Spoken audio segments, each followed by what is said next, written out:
Welcome to the Cotton Club Radio. I'm your host, Cotton Club. And tonight's conversation is going to be called Trump Gives Reparations to His Base. And what could the Democrats learn from this? You heard what I said. I said Trump gives reparations to his base. And what can the DNC learn from this? What do I think about this? Trump giving his base reparations. I'm going to keep it 125% funky with y'all, family. I don't even think I care, to be honest with you. Hear me out. I look at this as an attempt for Trump to do what he's been doing, and that's make distractions and rally his troops and cater to his fan base. We know who they are. We saw the January 6th. We saw these hillbillies. We saw these gun shop owners and these gun range guys and all of these guys that look like they be in the trailer park in the back range type dudes. We seen these dudes on January 6th.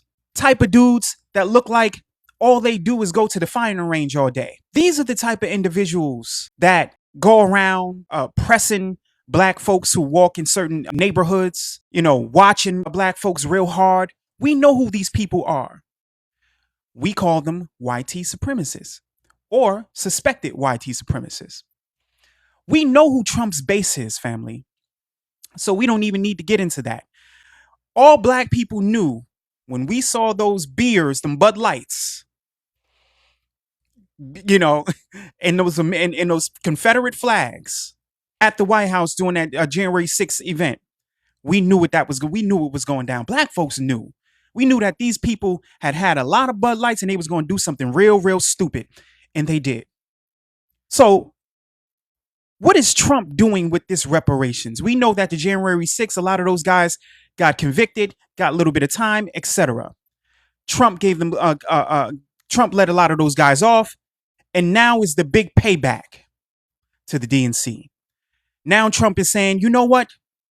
Let me do something that the DNC couldn't do or was given excuses with its main primary base, which is the black community. Trump put his voting bloc first. I can't be mad at that, family. What he did was what the DNC should have been doing. He made sure that the people who put him in office are being taken care of. What's so hard for the DNC to take from this? This seems to be, and I'm gonna keep it funky with y'all. This seems like if the DNC was smart enough, this could be a lob for a slam dunk.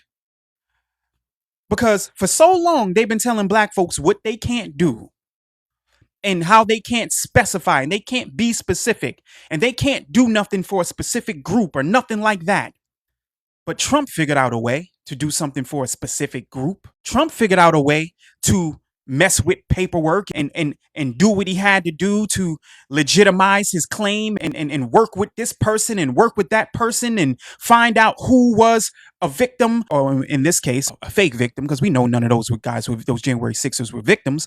But Trump said they were victims, so he went and figured out who was harmed and who lost the job maybe and who was away from their child for a few months and who might have had a breakup or whatever and had some internal strife going on. He went and did all of that and said, you know what? There's trauma here. Here lies restitution.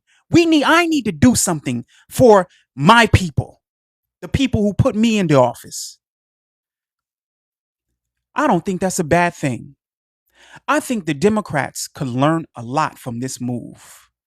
Instead of telling us what they can't do, what they won't do, and how they can't specify black Americans, why don't they just learn from Trump and figure out that it's not just necessarily you can't do anything for black Americans, is that you don't want to do nothing for black Americans. And that's the truth.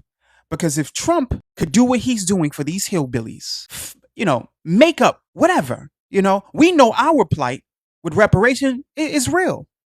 It's real. We have grandparents and great grandparents who live through the Jim Crow era. The history books speaks volumes. Slavery, let me tell y'all something, family. Slavery is the most talked about topic in American history. There is no topic more researched, more notable, and more specific than American chattel slavery. All the proof is in the pudding. The plantations are still there. The documentation is still there. The Dawes rolls are still there. And the descendants are still here. And the country is still here. So it's all here. It's a setup. Reparations is not hard to do when you can specify who it's due to. So the excuses that the Democrats have made throughout the years about what they can't and won't do, Trump is making them look like the fools that they are. I'm just going to keep it funky with y'all, family. I don't think I've ever seen,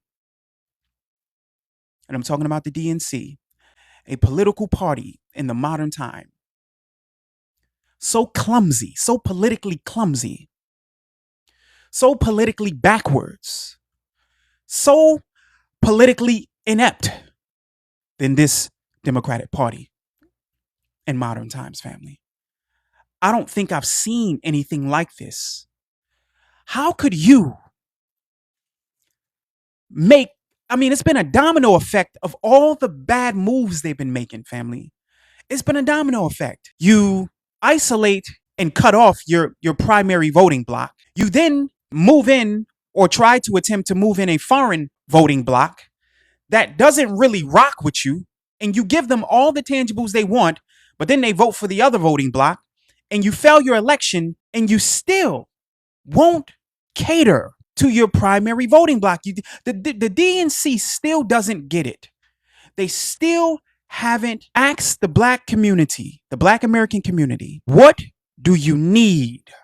It's a simple question. What do you need from me? Why is it that Trump can look at his voting block and see what they need? They need money. They need bread. They need pesos. It ain't a secret. We all need it. But why can he look at his voting block and say, you know what, I'm gonna get y'all some money to get y'all up out of those trailer parks. I'm gonna give y'all some bread because I feel like y'all need some bread. Why can't the DNC look at the Black community and say, you know what? Y'all been rocking with me for 60 years or some odd years. I know y'all need some bread. Let me go. Let's get you some bread. Let's figure this out.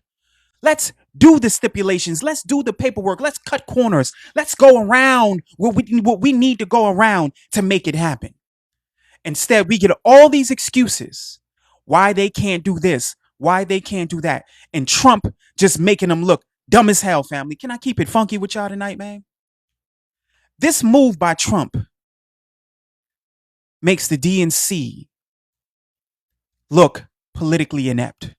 Whether you want to call it reparations, what he's doing for his voting base, whether you want to call it, some made up fake victimhood stuff. Because let's be honest, those January 6ers, they're not victims. They knew what they were doing. They rallied their troops. They were well organized. They went over to the White House and they proceeded to do what they did. Ransack the place. Do what white supremacists do. Disrupt, destroy, and cause confusion. That's what the January 6ers did.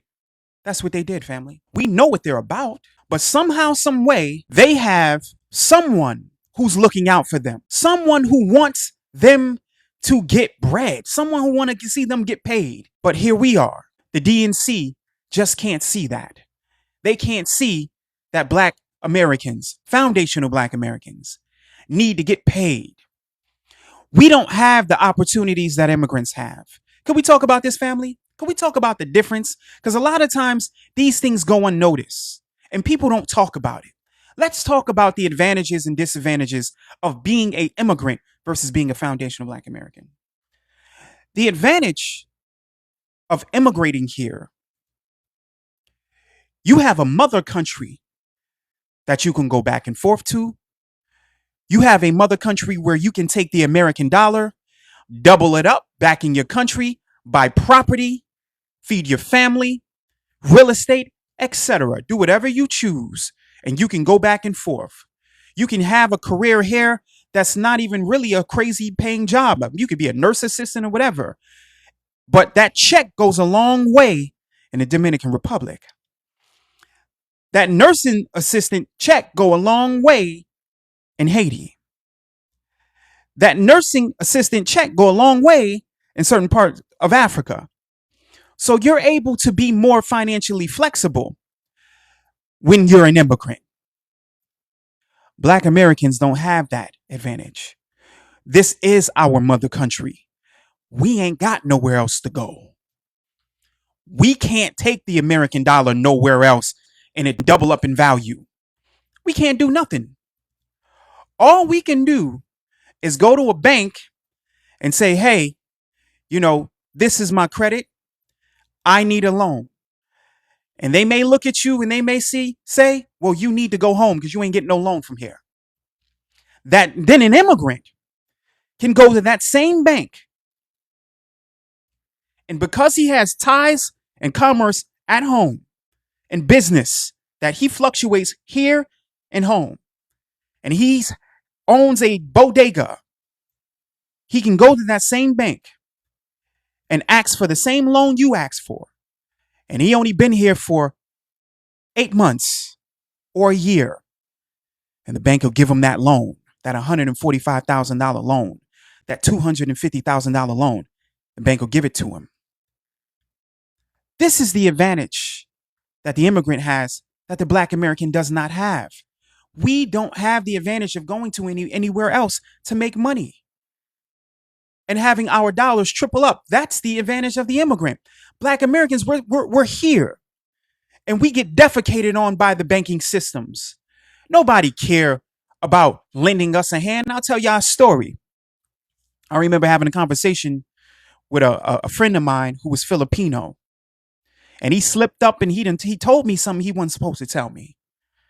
But I always held on to it because I knew there was some unfair advantage that immigrants were getting. I just didn't know the intangibles. I didn't know exactly what it was. I knew they were getting loans. I knew that they were getting something, but I didn't really know what it was. I was talking to him, and he's a Filipino immigrant. He'd been here for about 20 years. And we were having a conversation. He was like, yeah, because, when my mom got here, she bought a house in the first year of her getting here. And I said to myself, God damn, my family ain't even got no house. You know what I'm saying? And we were in Queens at this time, in Astoria, Queens, a very prime real estate area. I mean, the houses over there cost over $200,000 to $300,000 easily, And he told me she had no degree. His mom didn't have a degree. She came over here and became a nursing assistant. That was the only job she had. And she went to the bank within a year of being in the United States, and they gave her a loan to purchase their first house. From that first house, they were able to rent it out and then purchase another house. Then the other house, they rented that out and then purchased another house. And now they have 3 homes. And it blew my mind. I said, God damn, you got Black Americans who've been here all their life. 3, 4, 5, 6, 7, 8, 9, 10 generations. And can't buy a home. Can't get a goddamn loan. And here you have an immigrant who came over here within a year. No formal education. She became a nursing assistant. And within a year, she was able to get a loan and buy and purchase a home. And within 2 years, they had 3 homes in the United States. Blew my mind. He told me this, my Filipino friend. And when he told me this, it was a eureka moment. Like my mind grew. I was like, holy shit. I knew at that moment that they had advantages that Black Americans could not foresee, that we couldn't really comprehend. You can't think about that, family. Could you comprehend coming to a foreign country with a few dollars, get a job, ain't even really a high paying job, Because remember, a nursing assistant in the 90s, you weren't really making that much money. So it wasn't like they looked at her salary and was like, okay, yeah, you can afford this. No, no. They gave her that old immigrant privilege. So we know what this is about, family. So when the DNC put immigrants first and defecated on its black voter bloc, we knew that they were going crazy. We knew that whatever agenda that they were trying to push, they were either going to push it to the fullest and eventually destroy themselves, or they were going to wake up and realize that they had something good in the black community when those votes used to be guaranteed. When your grandmama used to tell you, I don't care what you do, go vote. And you went and did it. You be in church and the ladies, the ushers would come tap you on your shoulder. They say, hey, did you vote? And you say, no. And they say, come on, come with me. You need to go vote. And you just did it. Ain't the DNC going to miss those days? Because those days are over. We ain't doing that crap no more. Until the DNC figures out to do what Trump is doing for his voting base, until the DNC figures it out and does that for us, they ain't getting my vote. They got a long, long, long road ahead of them. And don't let these DNC shills shame you, family. Don't let them shame you, because it's coming. It's coming. You think that they're going to take responsibility? You think that they're going to take accountability for the damage that they've caused in the relationship with Black Americans? Hell no. They're going to tell you that Trump giving restitution to his voting base should upset you. You should do something about it. You should rally in the street. You should go vote for us and get us back in the office. For what?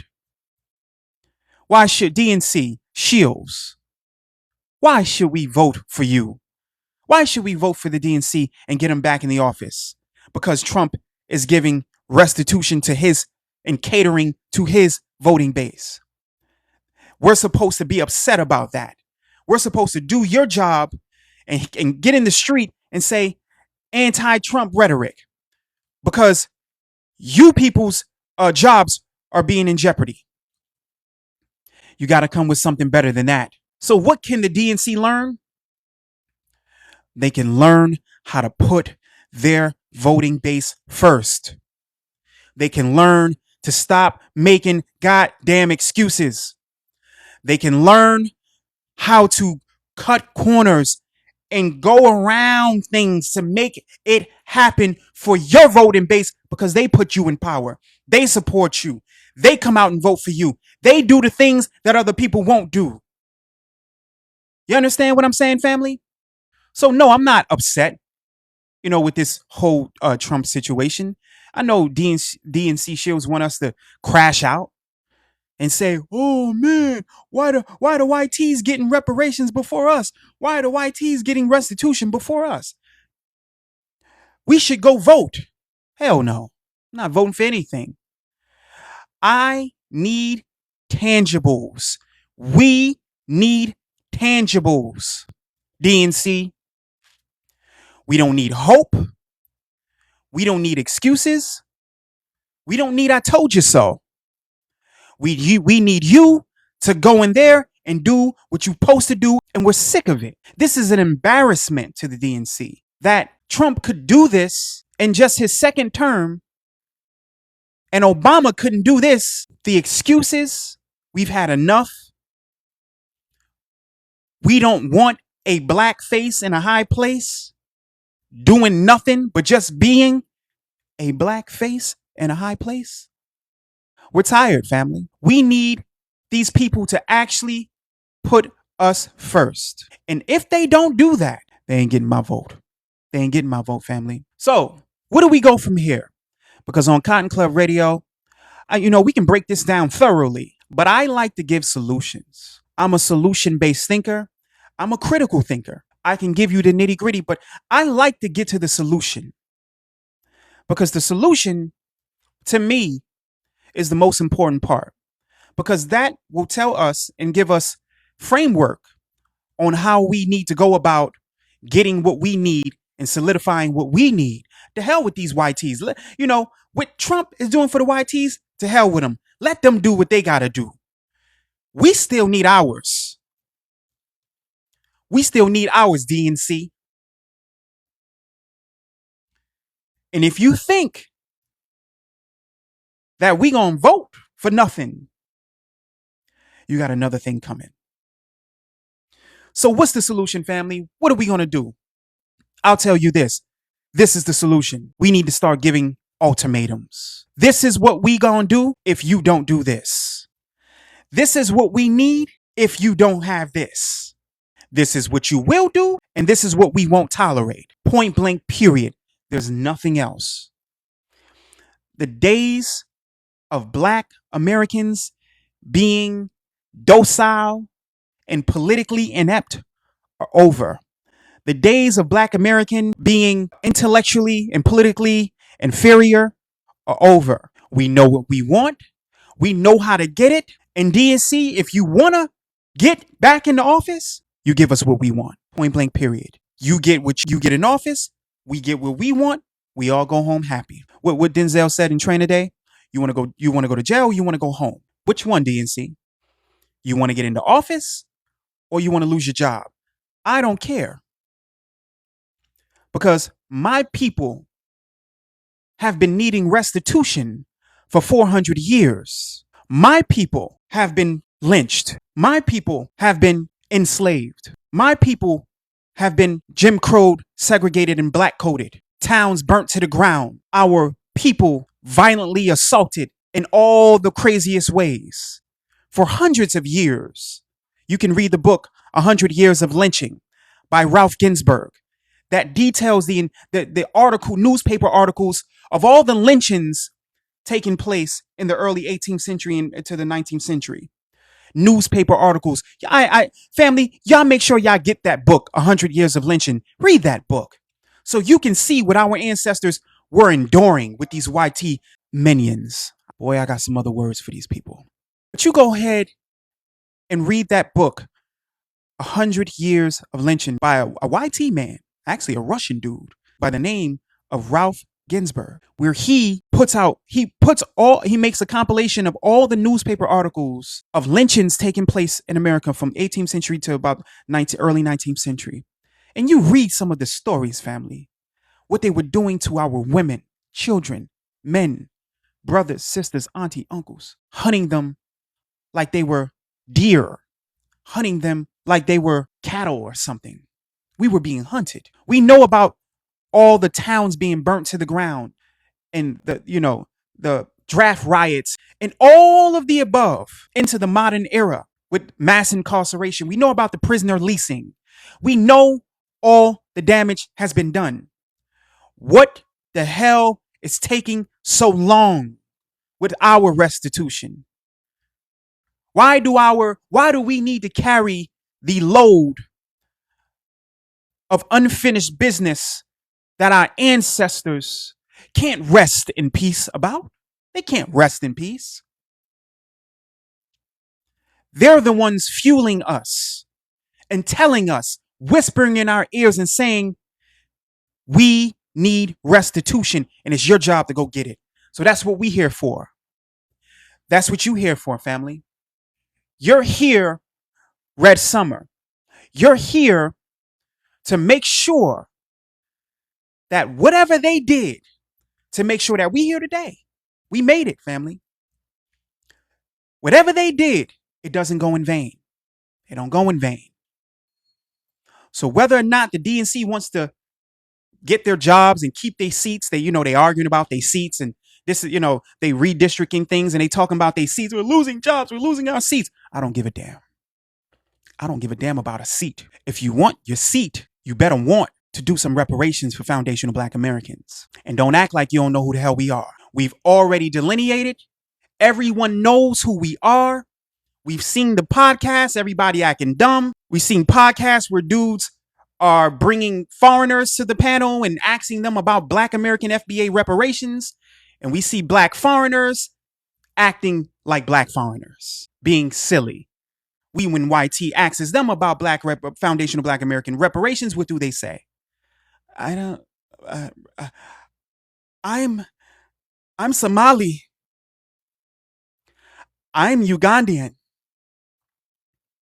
Well, why the hell you asking a Somalian about Black American reparations? Why the hell you asking a Ghanaian about Black American reparations? YT, man.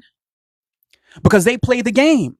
They understand that these people will make themselves a footstool. They understand that these people will make themselves a floor mat for them. So they're willing to use them as a buffer class. They've been doing this. And these people will do it ready and willing. They don't mind. They don't mind to get up there and talk YT talking points. You heard the Somali, you've all seen the podcast. You heard the Somalian female say, talking that YT talking point, talking about, who's it going to? Reparations for what? Somalian. I know you don't know for what, because you ain't foundational Black American. So it's very important, family, that we continue to do what we're doing and don't let people make you feel like you're doing something wrong. You get with the right people. You continue to spread the word. You continue to talk that FBA talk and let the chips fall where they may. Let people say what they want.